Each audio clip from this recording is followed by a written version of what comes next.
ওই সময় আত্মা বুঝতে পারেন যে আমি ব্রাহ্মণাদি বর্ণ নই, আমি গার্হস্থ্যাদি চতুরাশ্রমের অধিবাসী নই, আমার পিতা পুত্র কিছুই নেই, জন্মাদি স্বভাববিকার আমাকে নেই। আমি নামহীন রূপহীন অদ্বৈত আত্মা। আমার আজ নৈষ্কর্মসিদ্ধি হল।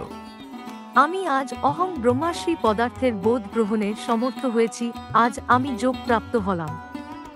ঈশ্বর দর্শন যোগের উদ্দেশ্য নয়, নিজের জীবসত্তাকে ঈশ্বরীয় সত্তায় পরিণত করে নিজেকে ব্রহ্মরূপে উপলব্ধি করা হচ্ছে যোগের উদ্দেশ্য।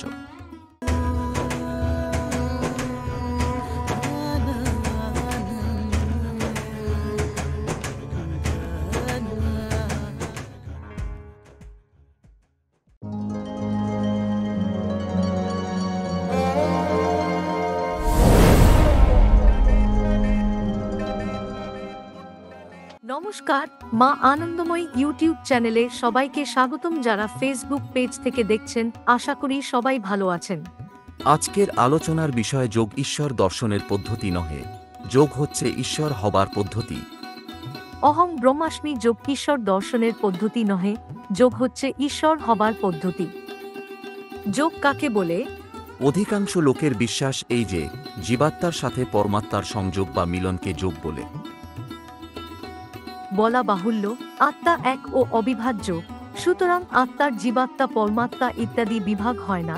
ফলে জীবাত্মার সাথে পরমাত্মার সংযোগ বা মিলনকে যোগ বলে, এই কথাটি দার্শনিক সত্য হতে পারে না। যোগাচার্য শ্রী পতঞ্জলিদেব কিন্তু যোগ বলতে জীবাত্মা ও পরমাত্মার সংযোগ স্থাপনকে বুঝেননি। তিনি চিত্তবৃত্তি নিরোধের পর হৃদয়ে যে জ্ঞানের আবির্ভাব হয় তাকে যোগ বলেছেন। আত্মার মধ্যে যতদিন চিত্তবৃত্তি থাকছে ততদিন আত্মার মধ্যে জীবধর্ম প্রকাশ পাচ্ছে। এমতাবস্থায় আত্মার নাম জীবাত্মা। প্রাণায়ামাদি যোগ সাধনা করে আত্মাতে অবস্থিত চিত্তবৃত্তি সমূহকে নিরোধ করতে পারা গেলে আত্মার মধ্যে জীবধর্মের লয় হয়।